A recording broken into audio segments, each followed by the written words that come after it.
Il était une fois une petite sirène qui s'ennuyait dans son palais du fond des mers. Elle voulait aller sur terre. La petite sirène écoutait ce que disait sa mère, la reine. Là-haut, il n'y a pas d'eau. Les hommes ont des pieds pour marcher. Quand la petite sirène eut 15 ans, on l'autorisa à quitter le palais. Elle nagea longtemps vers le soleil brillant. Elle arriva enfin à la surface, juste à côté d'un grand bateau blanc. On entendait de la musique et des applaudissements.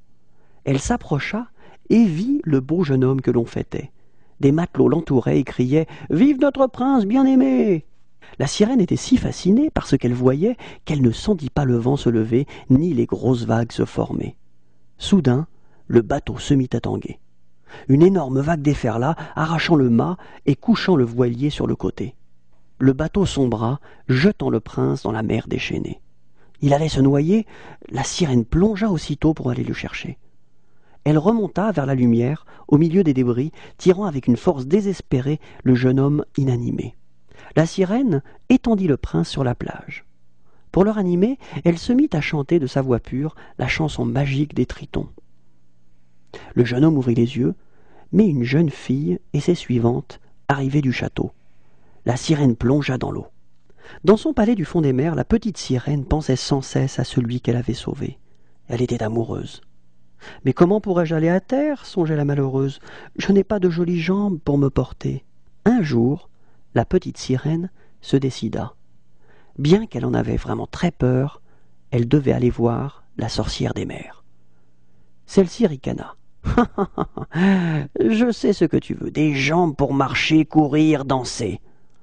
En échange, tu me donneras ta jolie voix. » La sirène but le filtre que la sorcière lui tendait et s'évanouit. Quand elle se réveilla, plus de queue de poisson. Devant elle se tenait le prince, une robe à la main. « Vous devez avoir froid. Mettez donc ceci et venez au château avec moi. » Le prince gentiment installa la sirène au château. Mais comme elle ne disait mot, il s'occupa bientôt de son autre invitée. C'était la jeune fille de la plage. « Oh, le prince croit que c'est elle qui l'a sauvé, » pensa la sirène désolée.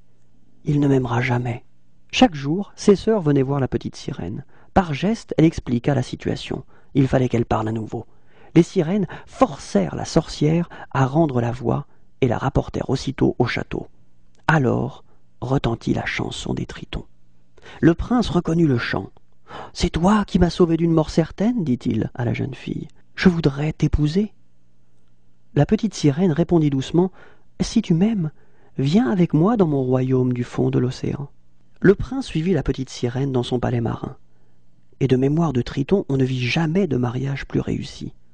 Les jeunes époux eurent beaucoup d'enfants, Sirène et Triton, et vécurent heureux toute leur vie.